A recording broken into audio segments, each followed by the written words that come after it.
Elsa Zilberstein rencontre Nicolas Bedos sur le tournage du film L'homme est une femme comme les autres, 1998. Interviewée par Gala, elle racontait à quel point l'animateur de Nulle part ailleurs était timide lors de leur premier rendez-vous. Lors de notre premier dîner, il était en sueur. Il me disait « Je ne pourrai jamais dîner avec vous ». Il avait une serviette et s'épongeait le front. Charmée par ce beau brun encore peu connu du grand public à l'époque, l'actrice tombe très vite éperdument amoureuse de lui. Une relation passionnelle mais fatigante pour la belle brune qui n'avait pas hésité à mettre sa carrière au second plan pour l'acteur. J'ai refusé des rôles pour pouvoir être avec lui, avait-elle confié.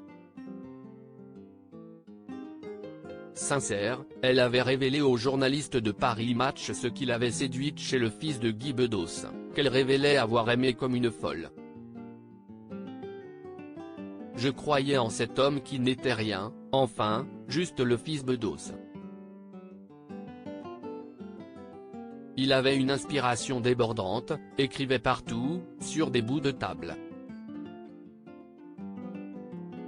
J'étais sûr qu'il ferait de grandes choses. Ce mec est hors norme, avait-elle déclaré. À ses côtés, l'actrice pensait enfin avoir trouvé son âme sœur, celui qui saurait enfin lui parler et lui donner de la joie de vivre au quotidien. Dans son besoin d'être toujours stimulé, il était stimulant.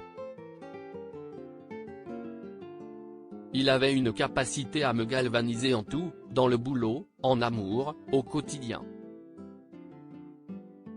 Il était électrique, racontait-elle avec passion. Malheureusement, la relation s'éteint en 2008. Ce n'était plus possible, expliquait l'actrice à Gala.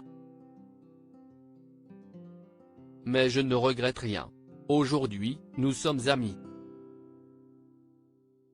Désormais amoureuse de Michael Pierrard, l'assistant à la réalisation de Claude Lelouch sur Les plus belles années d'une vie, Elsa Zilberstein n'a aucun mauvais souvenir avec Nicolas Bedos qu'elle estime toujours énormément.